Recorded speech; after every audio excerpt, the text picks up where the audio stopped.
Hello বন্ধুরা, আপনারা সকলে কেমন আছেন? আশা করি ভালোই আছেন। তো এই যে চিকেন পকোড়া, আমি চিকেন পকোড়া বানিয়েছি, আপনাদের সাথে শেয়ার করেছি। তো আজকে আমি এটা প্লেটিং করব। চলুন, আমি দুটো প্লেট নিয়ে নিয়েছি। এবারে আমি এটা প্লেটে তুলব। বন্ধুরা, এটা সকলে স্ন্যাক্স হিসাবে খায়, আমরাও স্ন্যাক্স হিসাবেই খাই, কিন্তু এটা আমরা রাতের ডিনার করব। এর সাথে কি খাবো সেটাও দেখাবো। চলুন, আগে আমি প্লেটে তুলে নিই।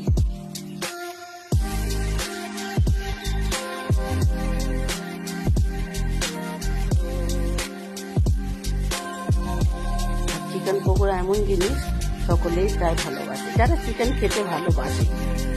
এমনি বলবো না সকলে ভালোবাসে, যারা চিকেন খায় তারা চিকেন পকোড়াটা ভালোবাসে। তো প্লেটে আমি পেঁয়াজ দিয়ে দিয়েছি। এবারে আমি একটু চাট মশলা দিয়ে দেবো। চাট মশলাটা একটু বেশি পড়ে গেল, ঠিক আছে, চলবে। আর এই একটু করে টমেটো সস দেবো।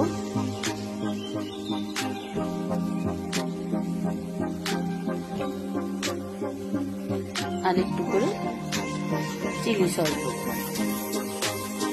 আপনি টমেটো সস দিয়েও শুধু খেতে পারেন, কোনো অসুবিধা নেই। যারা চিলি সস ভালোবাসেন না, ঝাল পছন্দ করেন না, তারা নেবেন না। আমাদের ঝাল ভালো লাগে, তাই আমরা চিলি সস টমেটো সস দুটোই নিয়েছি। আর এই ম্যাঙ্গো শেকটা আমি ঘরেই বানিয়েছি।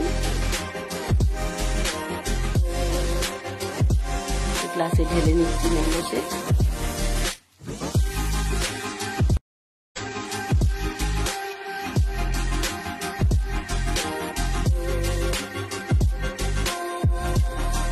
আপনি বরফ দিতে পারেন। আমি ম্যাঙ্গো শেকটা করে ফ্রিজে রেখেছিলাম, তাই আর বরফ নেব না। এই হচ্ছে আমাদের রাতের ডিনার, চিলি চিকেন আর ম্যাঙ্গো শেক। আজকে আমাদের রাতের ডিনার। চলুন একটু খেয়ে দেখি।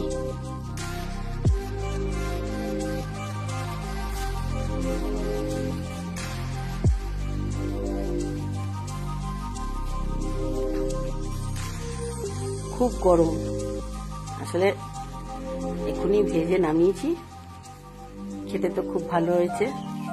বন্ধুরা বানিয়ে খেয়ে দেখবেন, খুব টেস্টি হয়েছে। তো বন্ধুরা, যদি ভালো লাগে লাইক করবেন, কমেন্ট করবেন, শেয়ার করবেন। ভালো থাকবেন। বাই বন্ধুরা।